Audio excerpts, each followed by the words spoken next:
when we left this show yesterday, did not think two things were possible. One, the Denver Nuggets would be down by at least 50 points in Game 6 in Minnesota at one point and wind up losing by 45 as the worst loss in the postseason ever suffered by any defending champ.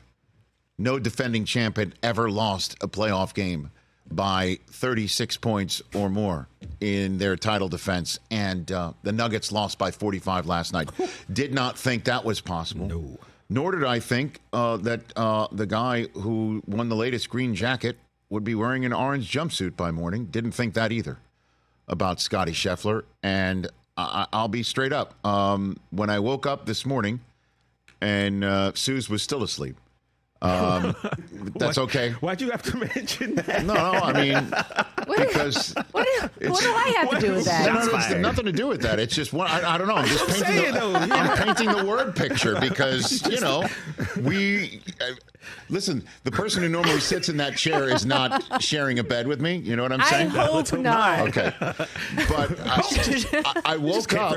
I woke up. Well, because I made an audible like that, and I'm glad that he did not wake her up because it was in the 5 a.m. hour, and honestly, when I opened up the hellscape known as X, and just to see what's going on, and I saw a mugshot of Scottie Scheffler, I thought this had to be a joke. It had to be some form of a meme. Somebody put this together. Photoshop. Not even old. I mean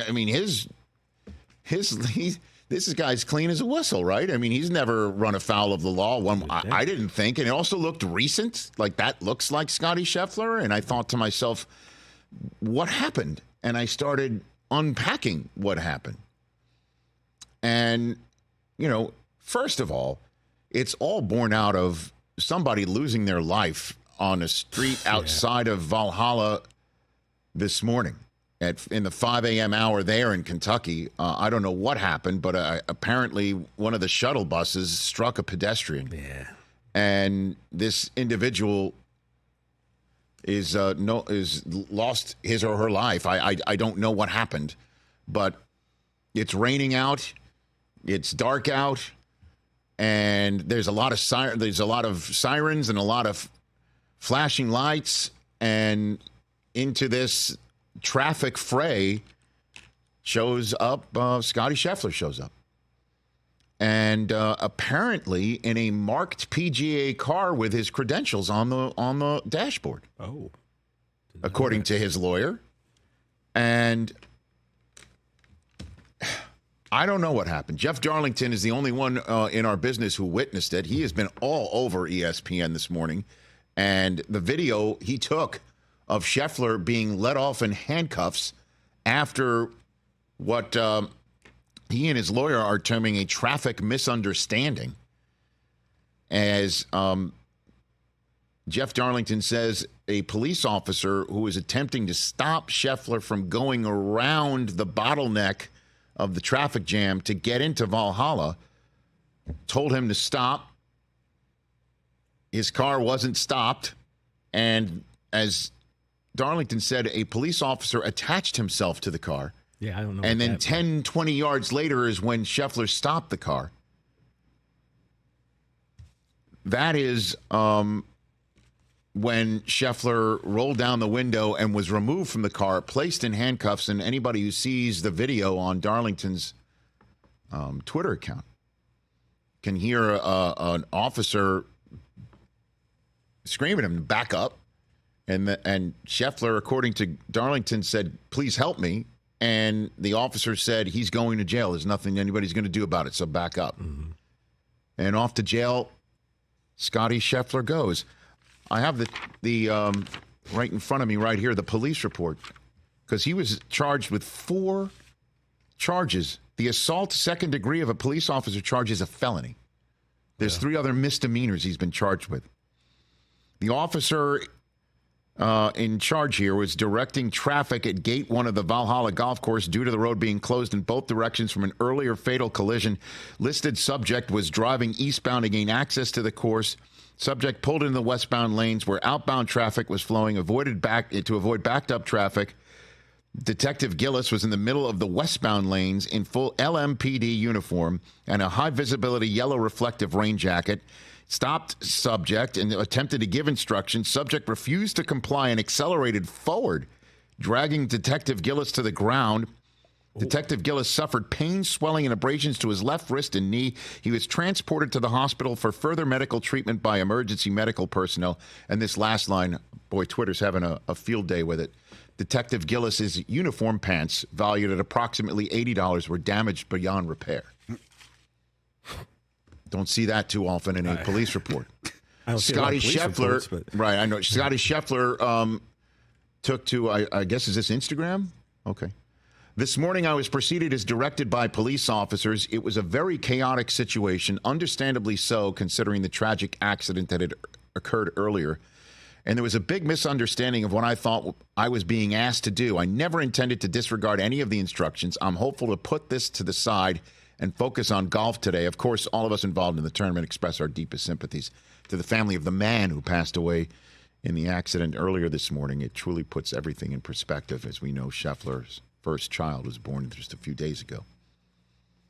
I don't know if we have his statement from his lawyer, because that was released just moments ago. Good job, everybody. Okay, Pat Forty tweeted it out from Yahoo. In the early hours of the morning in advance of his tee time, Scottie was going to the course to begin his pre-round preparation. Due to the combination of event traffic and a traffic fatality in the area, it was a very chaotic situation. He was proceeding as directed by another traffic officer and driving a marked player's vehicle with credentials visible. In the confusion, Scottie is alleged to have disregarded a different officer's traffic signals, resulting in these charges. Multiple eyewitnesses have confirmed that he did not do anything wrong, but was simply proceeding as directed. He stopped immediately upon being directed to and never at any point assaulted any officer with his vehicle. We will litigate this matter as needed, and he will be completely exonerated. Number one player in golf.